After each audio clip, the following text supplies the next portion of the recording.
قابل قدر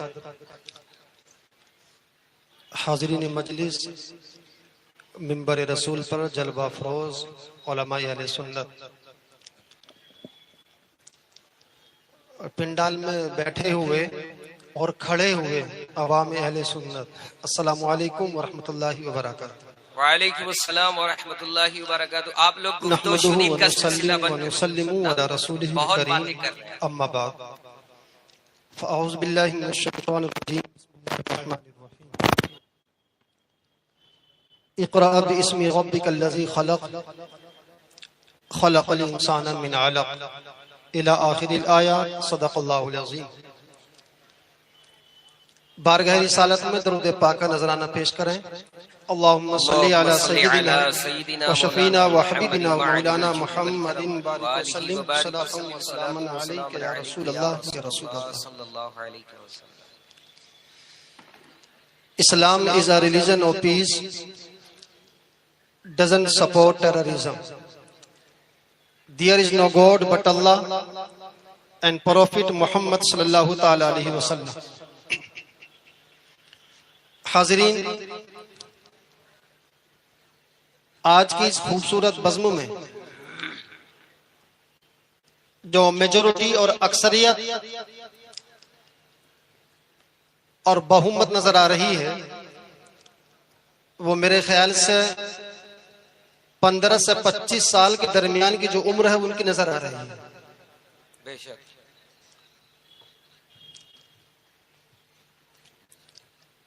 آج کا دن ہندوستان کی سرزمین کے لیے 26 جنوری کا دن بڑی اہمیت کا حامل ہے۔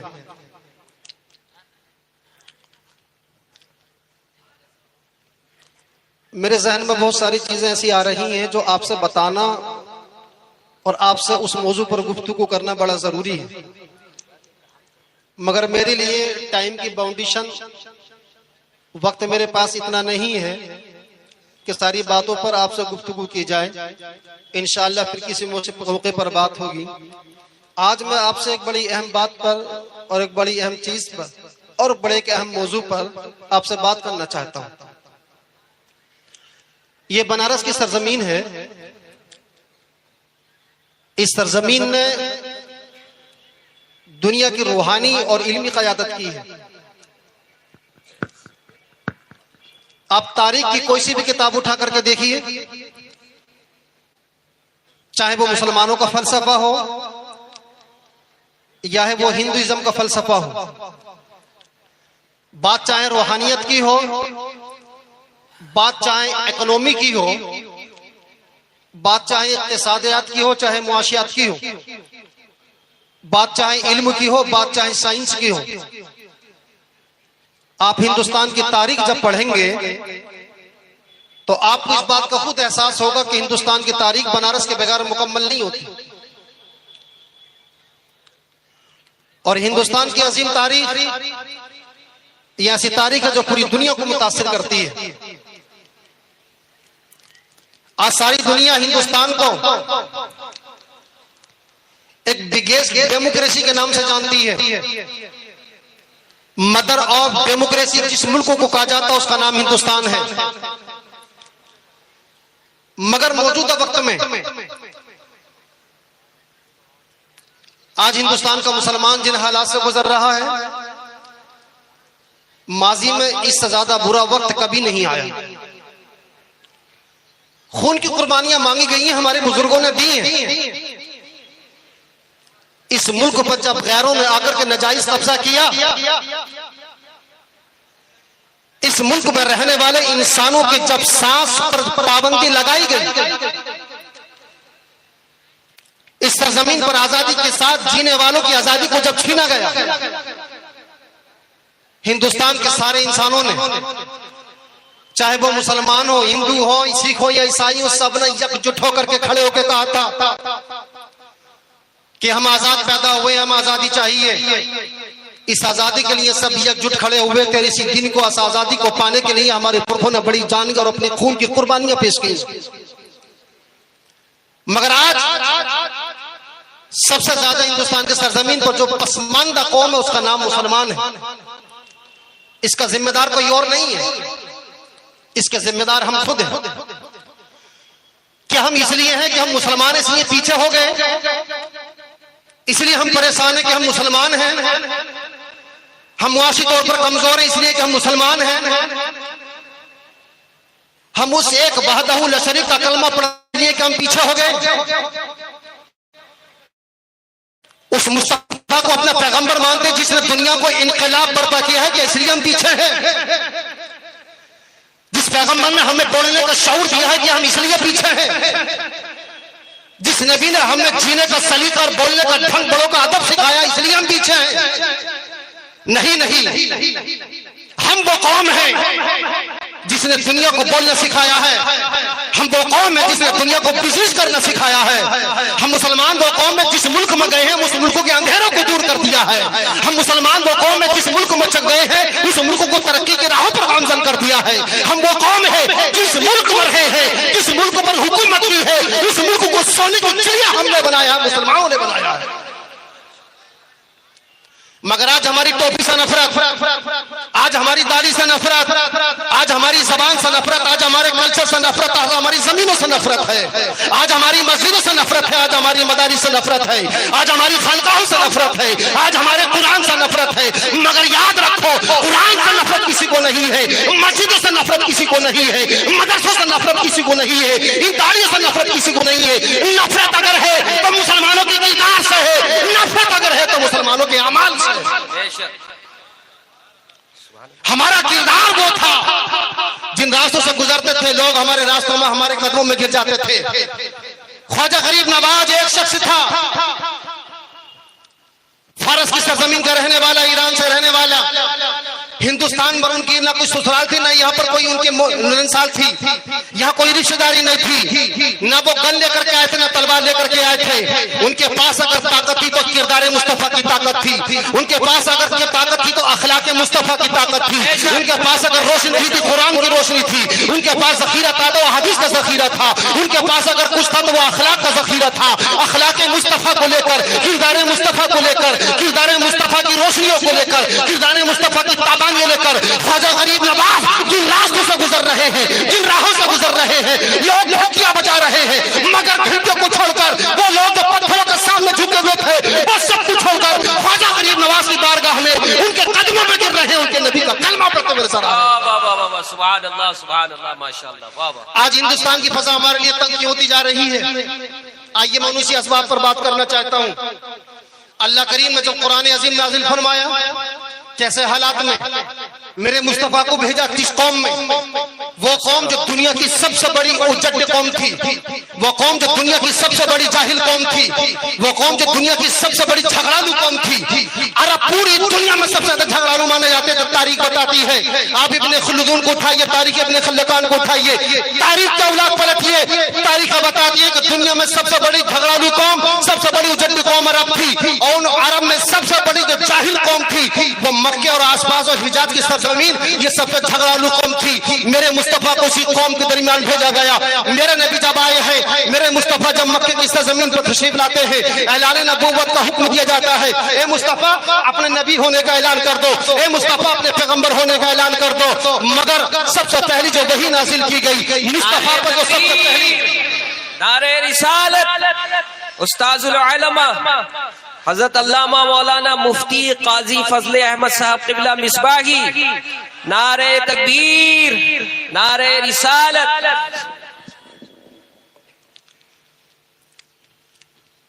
حضرت علامہ قاضی فضل احمد صاحب تشریف فرما چکے ہیں. میں ذرا بہت شارٹلی گفتگو کروں گا.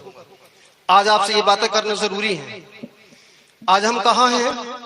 ہم نے کرامت سنی ہے، کرامت سنائی ہے، کرامتوں کو ہم نے سمجھا بھی نہیں. مگر یہ کرامتیں کہاں سے آئی ہیں، کس پاور کی بنیاد پر آئی ہیں وہ سمجھیے. اللہ کے پیغمبر علیہ السلام کو جب اللہ کے پیغمبر علیہ السلام کو جب عرب کی سرزمین پر بھیجا اور جب سب سے پہلی وحی نازل کی گئی تو وحی کون سی نازل کی گئی؟ اقرأ باسم ربک الذی خلق. مصطفیٰ سے کہا گیا کہ اے میرے نبی جاؤ اپنی اس قوم سے کہو کہ تم اللہ کے نام سے پڑھنا شروع کرو. کس قوم سے کہا جا رہا ہے؟ اس قوم سے جو قوم پڑھنا نہیں جانتی،